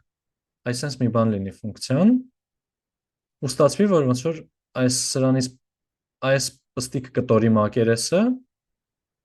այս սրա ավելի փոքր է, քան այսպես միջին ունեցող է այս մակերեսը։ Այսա դա օրինակի վրա կհանդիպենք էլ, բայց իդեան դա է։ Ուստեղ այս հավանականություններ բաման հաշվելու համար ինքը ստանդարտ նորմալի բաշխման ֆունկցիան է վերցնում cumulative distribution function-ը։ Այդ այդտեղից է արժեքներ վերցնում ավելի ճիշտ։ Այդ թե ինչա,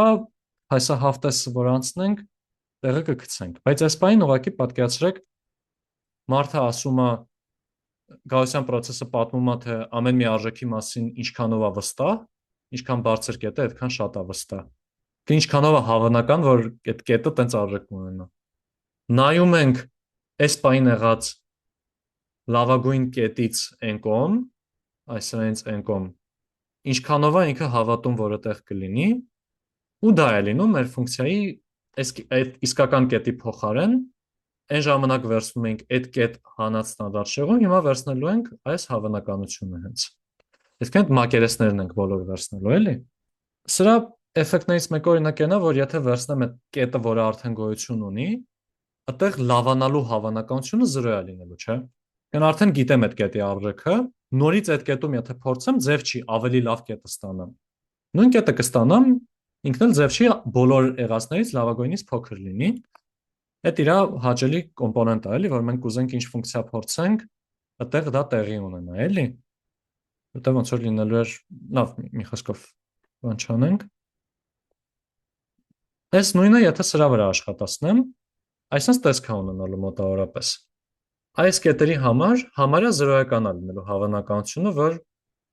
այս լավագույն կետից ավելի լավ կետի կգանք։ Այստեղ այս բանին ոնց որ այստեղ է լինելու ամենամեծ հավանականությունը, սա կվերցնենք, նորից որ աշխատացնենք, էլի այդ կտորի վրա կմտածի, էլի այդ կտորի վրա, էլի այդ կտորի վրա, այսքան փորձելուց հետո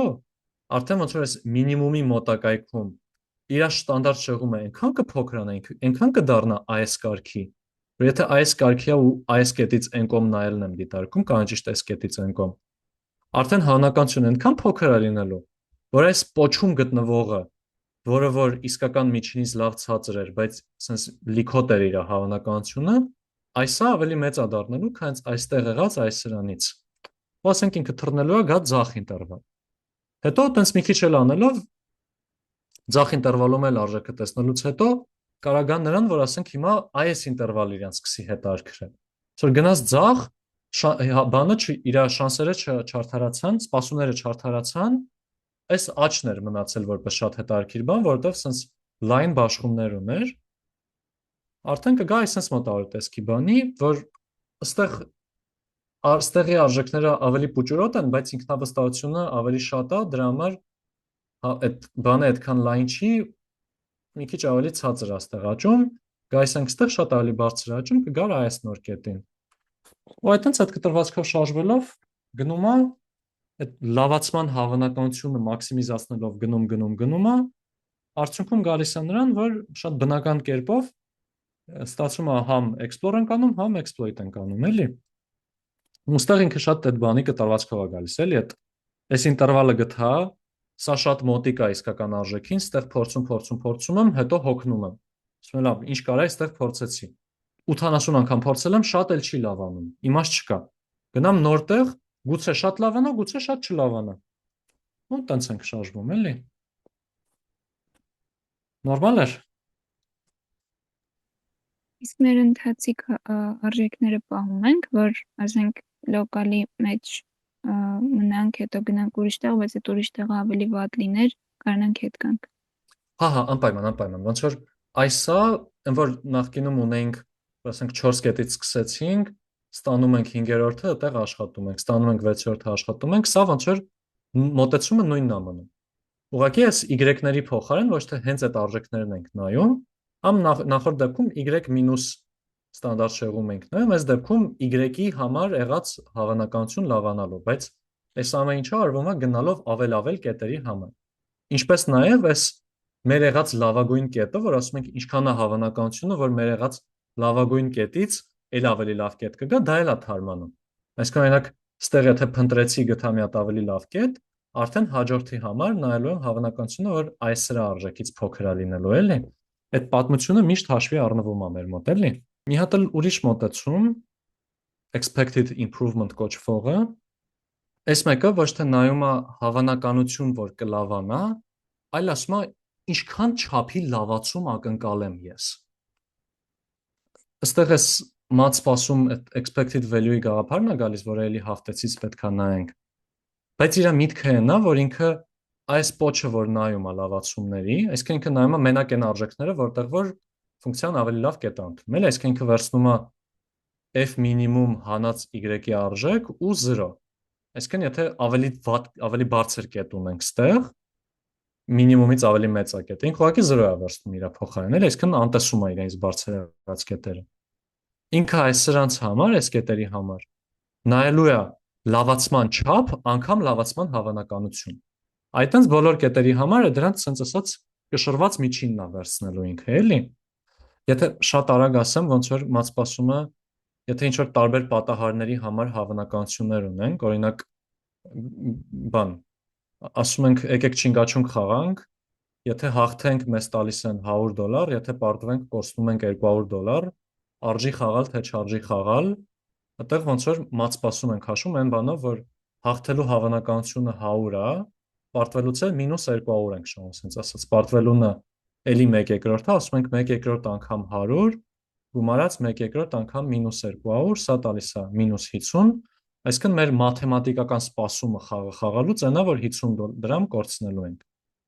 Ինքը ոնց որ ամեն մի հատիկ հավանականության, ամեն մի արժեքը բազմապատկում է իր հավանականությամբ ու հերթով գումարում է, էլի, սենց ասած։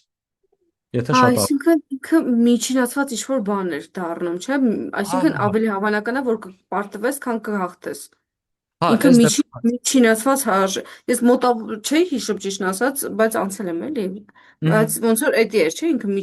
միջին ինչ-որ բան էր տալիս։ շատ ճիշտ է, հա, ինքը հենց իրան կարելի ասել հենց ուղիղ կշռված միջինն է, որտեղ օրինակ եթե հավանականություններ 1/3, 2/3, մենք ուղղակի այս միջինը կհաշվենք, բայց տարբեր քաշերով։ Իր Հա, երկրաչափական մեկնաբանությունն է, որ ինքը ինչ որ մի քանի կետ ունենք, իրանց ծանրության կենտրոնն է, ասենց ասած, էլի։ հա, մոտավորապես հիշեցի։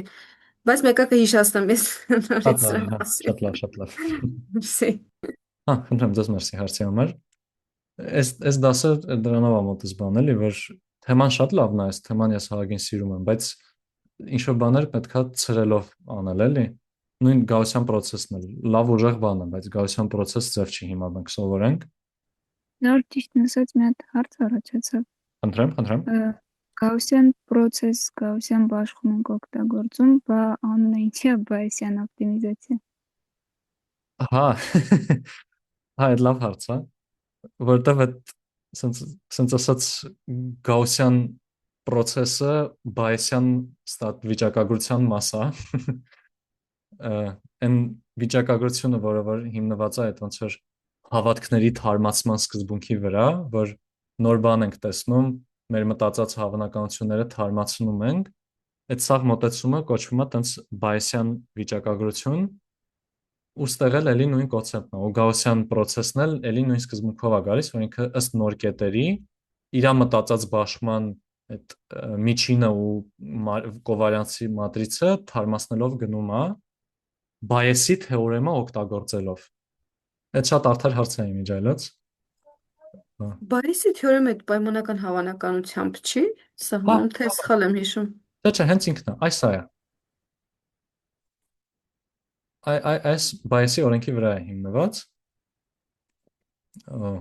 Ու իր արանքը իր հիմքը դա է, էլի։ Դա համար ոնց որ Բայեսը հաղթում է այստեղ ավելի շատ։ Okay, հասկացա։ Շատ բարի։ Ձեզ մերսի հարցի համար, այս հավես հարցեր։ Լավ, էլ ինչ որ ցանկացած ինչ որ բան։ Համել այնքան բան կա իրականում Գաուսի անունով ստեղ, այտենց մեկ է Էյլերներ, որ ինչքան գիտեմ Էյլերը ինչ որ պահի այնքան շատ բան, ոնց որ մաթեմի այնքան մեծ կտորներ Էյլերի անունով, որ ոչ թե սկսել էին ինչ որ բաների անունը տալ, ոչ թե ըստ առաջի հայտնագործողի, որը Էյլերն էր, օրինակ առաջի ինչ որ բանում կիրառողի ըստ դրա էին նշանակում անունը, բայց ըստ պրոստը բոնուսային կապ չունեցող փաստ էլի որպես Բայց ես փաստ Կոշին ասել էի ես հիշում, բարգած։ ճիշտ ասած։ Ինստիտուտից ես Կոշին էի հիշում, որ անդադ էդի էր մեջը, բայց Ահա, կարող եմ սխալվում։ հա, Մասը։ կոշին ահավոր շատ էր։ Այդ բանից է, այդ շատ ճիշտ է ասում։ Այդ գայսը նրանից, որ ոնց որ Հայաստանում մեր պապերը որոշել են, որ Հայաստանում մենակ անալիզը պետք է նորմալ վիճակի լինի, ու դե Հայաստանում էլ մաթեմը կոմպլեքս անալիզով է շատ մտնում։ Մի խոսքով, ահավոր շատ համասարանում մենք անալիզ ենք սովորում համեմատ հանր բանմանի։ Անալիզի մեջ էլ ահավոր շատ կոշին է լինում։ Կոշիի հետ կապված է մի հատ պատմություն, որ գիտեմ, այնա որ Կոշին այդ ժամանակ եղել է Մաթ ինստիտուտի նախագահը։ Ու հիմա չգիտեմ ինչքանով է եղել են, որ ուզում ես տպվի հոդվածը, այդ Բունյակովսկի ջան, հոդված ես ուզում, անունը դիր Կոշի Բունյակովսկի։ Բայց ոնց որ սա փաստ չի էլի որպես այ շատ լեգենդոտ բան է, բայց ես ահավոր հավատում եմ էլի որ կարա տենց ճիշտ լինի։ Ես մի հարց էլ տամ ընդհանուր Ահա, խնդրեմ։ հավանականությունների տեսությունից, եթե հարմար է, էլի։ Այ իհարկե։ Այնտեղ կան տարբեր բաշխումներ, բայց ես ուզում եի, օրինակ, երբ որ դիտարկում են ինչ որ շատ ժամանակ, դիտարկում են որպես նորմալ բաշխումը, որտեղ բնության մեջ ընդունում են, որ ամենաշատ հանդիպողը դա է, չէ՞, ես ոնց որ ճիշտ եմ, չէ՞, այդ միտքը ընկալել։ Ոնց են հասկանում, եթե ունեն կետերի բազմություն, կամ ինչ որ չգիտեմ, 1000 կետի բազմություն։ Ուզում եմ հասկանամ, ոնց են գալիս, թե այդ կետերը ինչ բաշխումից են գալիս, ոնց է որոշվում դա։ Հա, Չգիտեմ, կարող է հիմնականում լավ չձևակերպեցի հարցը, էլի, որտեվ ընդունում եք որպես նորմալ բաշխումից եկող կետեր, բայց ինչի նորմալ բաշխումից, եթե ոչ, այնտեղ կար, չէ՞, 3-4 տեսակ բաշխումներ կան, շատ հայտնի, ինչով էին իրանք առանձնանում այդ ամեն ինչ։ Ես ինստիտուտում անցել ենք, ես սա կասեմ ինչ եմ ես հարց տալի։ Իմ համար այդ ինստիտուտը մնաց որպես տեսություն, ու ես էլ էլի շատ լավ էին տալի, բայց իմ համար տեսություններ ուտես չկար, բան թե ոնց են որոշում, թե որ բաշխումը, որ դեպքում ինչ բաշխում օգտագործեն, լավ sense հարց տամ էլի։ Սա ոնց որ նախ այն որ թե խիա ամենտեղ գաուսյան նորմալ բաշխում օգտագործում, խիան այդ բաշխմանունը նորմալ դրել, այդ ու ոնց է լինում որ բնության մեջ տենց ահավա շատ հանդիպում է, այդ ավելի շատ գայս է բանից, կենտրոնական սահմանային թեորեմից, central limit theorem, ես էլ կսորենք, բայց այդտեղ մի հատ շատ ուժեղ վայից է գալիս, ասում է ինչ բաշխում ուզում ես վերցրու, ճիշտ որ բան իր վարիացիան բանը վերջավոր լինեն տենց համապումներ, բայց ինչ ուզում ես վերցրու, եթե գնալով գումարես իրար, ու դզես նաև էլի տենց ասենք բաժանած 4 օրինակ եթե կարճ գրենք, ի վերջո ինչից ուզում ես սկսի, ամեն ինչ գալու է նորմալ բաշխմանը։ Ինքը այդ աշճանի ֆունդամենտալ է, որ ամեն ինչ դեպի իրան է ձգտում միշտ։ Բայց այդ նորմալի հետ կապել, բայց ընդհանուր առմամբ, երբ որ ուղակի կետեր գիտենք, մենք մի քիչ որ զուտ գնացինք դեպի նորմալի։ Գնում ենք դեպի նորմալի, եթե այդ կետերի մասին ոչ մի բան չգիտենք։ Բայց օրինակի համար մի հատ շատ པարզ բան թե երբ նորմալ բաշխումը չենք վերցնի, եթե ունենք բան, օրինակ ուզում ենք հաշվել, թե քանի օրից ինչ որ ապրանք կփչանա օրինակ, այդ քանի օրից կփչանա չի կարա լինի -2 օրից, չէ՞։ Միշտ դրական է։ Կամ ասենք քանի մարդ ինչ որ բան կլինի։ Նորմալ բաշխումը, որ նայենք ինքը կարա մեզ տա բացասական արժեքներ, բայց եթե խնդիրը նենց է որ անհնար է բացասական արժեքները, արդեն ուրիշ բաշխում կարանք վերցնենք։ Ու տենց ըստ ոլորտների օրինակ այդ ինչքան է մնացել ժամանակ մինչև կգա բանին, մինչև ինչ որ բան տեղի կունենա, այդ ընտանիքը ալգորիթմները օրինակ վերցնում է բան բաշխումը։ Մի վարքան։ Եկեք բացեմ ստեղ մի քանի բաշխումներ գծեմ։ Այդ կոշի բաշխում էլ կար, թե ես սխալ եմ հիշում։ Կար ինձ թվում է, բայց շատ չեմ հիշում թե ինչ էր, Cauchy distribution։ Հաղթեսից մենք որ ասում ենք 4 հատ, 3 հատ կար, որ sense ֆունդամենտալ, դե առաջինը նորմալ բաշխումներ, հետո այդպես մի 3-4 հատ բաշխում կար, որ շատ էլի օգտագործվում էր, բայց ինձ թվում էր այն ժամանակ, որ ստատիստիկայից ելնելով են գալիս, թե դա այդ կետերը ինչի պետք է այդ բաշխումի լինեն, բայց կարող սխալվում եմ։ Ավելի շուտ ոնց որ այս կոշին, այս կոշին բավականին տարածված od բաներ, ավելի շուտ հենց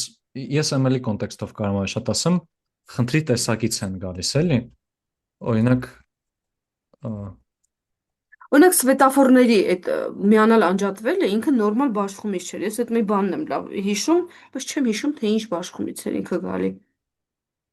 Սվետաֆորը լույսերը, որ միանում անջատվում են, այդ հիմնականում էլ այդ ճանապարհային, ինքը նորմալ բաշխումից չէր գալի։ Ես տենց ինչ-որ բան եմ հիշում։ Բայց ինչ բաշխումից էր գալի, այդ չեմ հիշում։ Այդ մեկը չգիտեմ ես, բայց օրինակ կամ ասեմ, որ այդ բաները, որտեղ դրական արժեք ենք ուզում գուշակենք, հաճախ վերցնում են, ասենք, էքսպոնենցիալ բաշխում կամ լոգարիթմ նորմալ բաշխում, ոչ թե ուղղակի նորմալ գամմա բաշխում, կամ կա օրինակ նաև, որ եթե նորմալ բաշխումն էլ գիտենք, որ ինքը բան միշտ նորմալ բաշխումը ոնց որ յունիմոդալ է, չէ, այսինքն միտեղ պիկ ունի։ Եթե տենց խնդիրներ կա, ուզում ենք 2 հատ պիկ ունենանք, կարող է գնան բետա բաշխում օգտագործեն, այսինքն մի քիչ ամեն դեպքում խնդրի խնդրի տեսակը պետք գալիս է մեզ։ Այդ մեքենիկոսման մեջ միտեղ օրինակ ասենք երբ որ L2 նորմի հետ ենք աշխատելու, այսինքն հեռավորությունների քառակուսիներ ենք նայում։ Այդ L2 նորմի հետ կապված մի հատ բան, օրինակ ասում են գալիս է Գաուսյանից, բայց L1-ի համար ասում են գալիս է բանից, Լապլասից, որը Գաուսյանն է, այսինքն կտրուկոտ մի քիչ։ Կախված խնդրից կախված խնդրից լինում է բաշխում, որ որի հատկությունները ամենաշատն են բռնում մեր խնդրի սպეციფიკայի հետ։ Բայց ընդհանուր առմամբ մեծամասամբ հիմնականում միշտ մեկը նորմալ բաշխումն է լինում, էլի։ Ու եթե գաղափար չունենք թե ինչա, միանգամից ասում ենք դա նորմալ է, էլի։ Բայց օրինակ հենց դասի ժամանակ Ապրիկյանի բերած օրինակների մեջ էլ կլինի օրինակ, որ ասենք, եթե ավտոբուսին սպասելու ժամանակների բաշխում ենք նայում, այդ Պուասոնյան բաշխում է լինում։ Այտենց մի երկու օրինակ կլինի։ Հա, այդ սվետաֆորինն էլ էր դրանից։ Հա, Այդ հա, հիշեցի, օքեյ։ ասացի հիշեցի, որտեվ էլի նույն ձև սպասում ես այդ լույսի միացնել անջատվելուն, հա, ճիշտ Հա, է։ հա, օքեյ։ Մի բան էլ հարցնեմ, այդ Հա, նոր հա։ որ ասում էիք, որ այդ բաշխումների, այդ բաժանած 4-ի, այսինքն ինչ բաշխում էլ վերցնես, ինքը վերջի վերջո դրանց գումարային գալիս է բանի, հա, նորմալ բաշխման, օրինակ ես դա չէի լսել, բայց ուզում եմ հասկանամ, դա ենթադրություն չի, չէ՞, դա ապացույց է։ Հա, չէ, այս ոնց որ այն Հաֆտեսի ամենահզոր արդյունքներից է, էլի կարելի ասել, այս կենտրոնական սահմանային թեորեմը։ Այդ ճիշտ բանաձևը պետքա մի քիչ ավելի շուտ մի վարքան։ Ոնց որ այդ մեծ թվերի օրենքը, որ ինչքան շատ տվյալներ վերցնենք, այդքան կմոտենանք միջին արժեքին, որը այդ միջինին մոտենալու մասին է ասում։ Ու ինչքան շատ լավ, ու շատ չասեմ, ու մեկ էլ են մյուսը, որ միջինից բացի նաև այդ շեղմանն է նայում, այդ կենտրոնային սահմանային թեորեմը, այդ երկու են ամենամեծ արդյունքներն է կարելի ասել։ Ամեն դեպքում հիմնականում ին բարացով էր այդ նայում։ Ու ասում է նրա մասին, որ եթե դիտարկեմ, այստեղ էլի վերսիաներ կա իհարկե այս կենտրոնային սահմանային թեորեմի ուժեղ թույլ եւ այլն։ Բայց ասում է, եթե նայեմ հերթով գնալով ավելի շատ հերթով բաշխումներ վերցնեմ, բաշխումներից տվյալներ վերցնեմ, իրանց միջինները ու վարիացիաները, եթե ենթադրենք, որ անվճար են լինում, անվճար չեն, անվերջ չեն լինում, վերջավոր են լինում, n-ը որ ձգտելով գնա անվերջի, այդ միջին այդ կոնկրետ այդ պահին եղած բաշխման միջին հանած իսկական միջին անգամ արմատ n-ը ձգտելու է ստանդարտ նորմալ բաշխման, չէ, ներողություն, ստանդարտ նորմալ չէ, ստանդարտ նորմալ կներ, եթե սա 1 լիներ։ Բայց լավ, եթե ոնց որ այս պահի բանով ասեմ, ավելի շուտ ոնց որ բաժանման կտոր ունենք, բայց այդ բաժանումը հենց n-ի չի արվում, արմատ n-ի է արվում։ Այդ էլ նրանից է գալու, որ բաշխման մեջ, եթե ասենք x-ի վարիացիան բաշխման վարիացիան եթե x-ը, երկու անգամ x-ի վարիացիան լինելու է 4x։ Իսկ քառակուսային է բանը փոխվում էլի, եթե բազմապատկում ենք, այդ դրա համար այնտեղ տակը արմատ է լինում։ Բայց իդեան մոտավոր է դա էլի, որ այսա գալիս է դեպի նորմալ բաշխումներ։ Ինչից ուզում ենք սկսենք։ Այս Trible անիմացիաները ունի դրա հետ կապված, մի քիչ վախում եմ, եթե հիմա սկսեմ ցույց տալ արագ չգտնեմ, բայց կարամ մի հատ ուղարկեմ դասից հետո, այդ եթե հավեսի համար հիմա նայեք, հետո մեկը կծածկենք, էլի։ Մերսի շատ, այդ հարցերը լրիվ սենց ծածկվեց, փակվեց, մերսի շատ։ Հա, շատ բարի։ Էսա Ապրիկյանը որ կսի լեկցիան անել, կարակ իրան լավ ջիգարով հարցախեղ տանեք այդ բաների վրա, ինքը համ ավելի լավ կպատասխանի, համ էլ ահագին ուրախ կլինի, էլի, որ տենց ակտիվ հարցեր տակ։ Եվ էլ ինչ որ ցանկացած բան այս կտորից կամ լավ եկեք մի հատ expected improvement-ի համար էլ օրինակը նայենք։ Ստե որպես հավելյալ կետ, այս նույնը նաև այս սրա համար, այս acquisition function-ի համար տեղի ունի, որ կոնկրետ հենց այդ կետի համար մեր սպասված լավացումը 0 է լինում։ Այսինքն տեղի ունի էլի այդ կընդումը, որ նույն կետը երբեք նորից չենք ստուգելու։ Բայց սրա համար որ նայենք, ինքը սկզբում այս է վերցնում, հետո մի քիչ ձախ է գնում, արդեն ստեղ մի 4 կետ այս ինտերվալից ունի։ Սկսեց հետարկել իրան ձախ ինտերվալը, գնաց այս պոչից վերցրեց, պոչից ոչ մի բան չգիտեր։ Պոչի կետը որ վերցրեց, տեսավ նես չի լավներ, ասեց դե լավ, շտկի արի այն նախորդ մասը զգամ, եկավ այդտեղից վերցրեց, էլի վերցրեց, բայց նայեք արդեն կամած այստեղ այս բլուրիկը մեծանալով գնում է։ Ու արդեն մի քիչ հետո այդ բլուրը այնքան մեծ է դառնալու, որ այդ կտորն է դառնալու իր համար սпасելի լավը ու գալու է ատեղից հազիվ վերցնի։ Արդեն ավտոմատ այդ exploration versus exploitation-ը եկավ մեր մոտ աշխատեց։ ու նաև ոնց որ առանց ինչ որ սուպեր անռեալիստիկ պայմաններ դնելու, եկին թեթև սահմանափակումներ դնելով, գիտենք, որ Bayesian օպտիմիզացիան Gaussian process-ը որպես սուրոգատ մոդել օգտագործողը ու այս expected improvement օգտագործողը, այսինքն այս մեր սաղ վերջի բաներ նայածը global optimizer-ը, global optimizer կյանքում չենք ունեցել։ Հազիվ մի հատ բան ունենք, որ երաշխավորված թեորեմով կա, որ գալիս է հասնում է global optimum-ի։ Այստեղ մի հատ բան կա, ասում է given unlimited budget, եթե կարանք ինչ որ ինչքան ուզենք աշխատացնենք։ Բայց հազիվ գիտենք մի հատ բան, որ ի վերջո զուգամիտում է գլոբալին։ Unlimited budget, ինչ որ անverջ փող, անverջ ժամանակ ունենան, gradient descent-ը գլոբալի չի զուգամիտելու։ Multi-starter-ով եթե լիքը անverջ անգամ նորից իրեն տանք, նորից տանք կլինի, բայց սա ասում է չէ, կոնկրետ սկսում ես ուղակի, հաստատ կգաս գլոբալին։ Ու սա հենց կոնկրետ է expected improvement-ով։ Probability of improvement-ով կամ այդ lower confidence bound-ով նույն թեորեմի ապացույցները առնվազն հիմա չկան, չգիտեմ ապացուցված է որ հնարավոր չի թե չէ, բայց կա, եթե այս lower confidence bound-ում այդ tau-ի ընտրության բանը փոխելու հնարավորություն, consensus էր գրվում։ Tau-ն եթե փոփոխվելի լինի, այդ դեպքում էլի ապացույց կա, բայց այս ուղղակի տեսական բան է, էլի, այստեղ կարևոր բանը ուզում եմ ասել, որ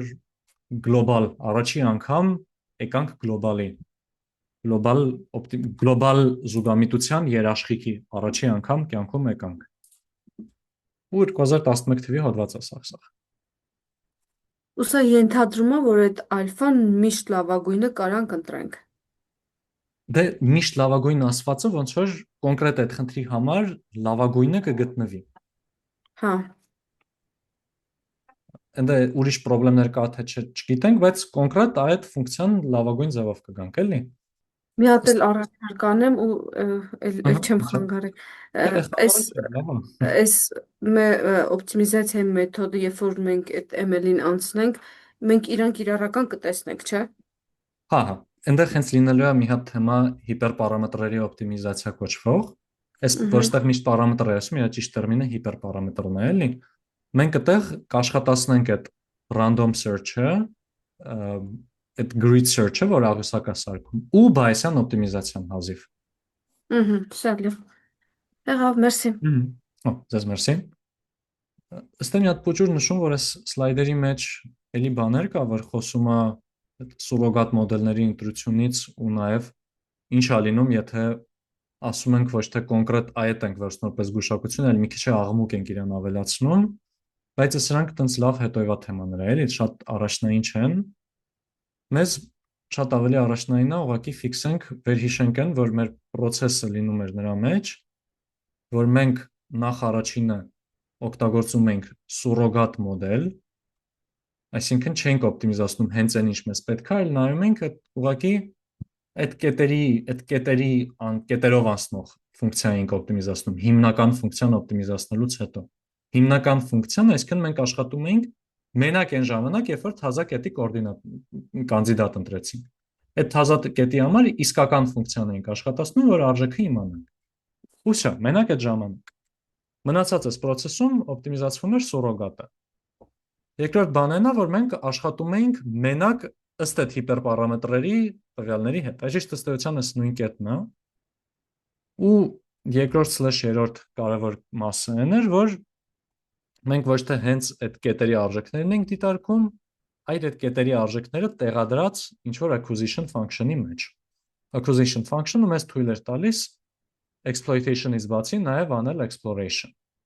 Այս են հիմնական կարևոր կետերն են, էլի։ Ձեռի հետ մի հատ փոքր նշում որպես, ասենք, հենց այս ֆունկցիան օպտիմիզացնելը կախված նրանից, թե ինչ բան ենք օգտագործում, թե ինչ acquisition function ենք օգտագործում, կարող է տարբեր ձևերով օգտագործենք։ Ու նաև էդ էլ կարող է դժվար լինի։ Ասենք, այս probability of improvement ֆունկցիան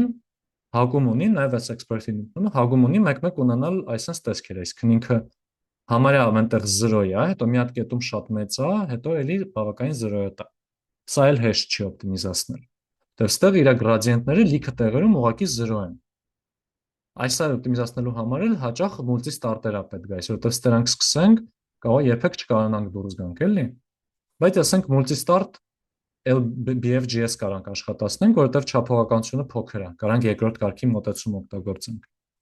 Ինքը տես բավականին նորմալ կլինի, կամ նույնիսկ simulated annealing կամ մի խոսքով մեր անցած բաներից լիքը բան կարանք օգտագործենք, որտեղ ցածրաչափում ենք, ոչ էլ հիշողության սահմանափակում ունենք, էլի։ Նաև արագ է աշխատում, փոքր խնդիր է քիչ տվյալներով, կարանք երկար աշխատող բաներ էլ օգտագործենք։ Բայց մեծամասամբ բանը էս էր, Bayesian օպտիմիզացիան էս էր։ Ինքը տենց ոնց որ կարակ ինչ որ չափով նաև, ասենք, կարակ իր մասին մտածեք որպես մետա օպտիմիզացիա, էլի, այսինքն բուն ֆունկցիան չենք օպտիմիզացնում, այդ բուն ֆունկցիան կամ ոչ թե բուն լավագույն մոդելն ենք փնտրում, եթե մի քիչ մեքենայքոսուսման գանք, այլ մեր ընտրված մոդելի համար ընտրում ենք լավագույն հիպերպարամետրերը, էլի, մի մակարդակ վերևի օպտիմիզացիա ենք անում, էլի։ Չնայած նաև իրականում տեսականորեն կարա ոնց որ մոդելն է լինի որպես Bayesian օպտիմիզացիայի տարբերակ, էլի։ Իսկ այնտեղ որ միտեղ ասում ենք պեչենին շոկոլադե լինի, թե վանիլային լինի, թե ինչ լինի, կարա լինի օրինակ օգտագործի այս ալգորիթմը կամ այն ալգորիթմը կամ այս մի ալգորիթմը։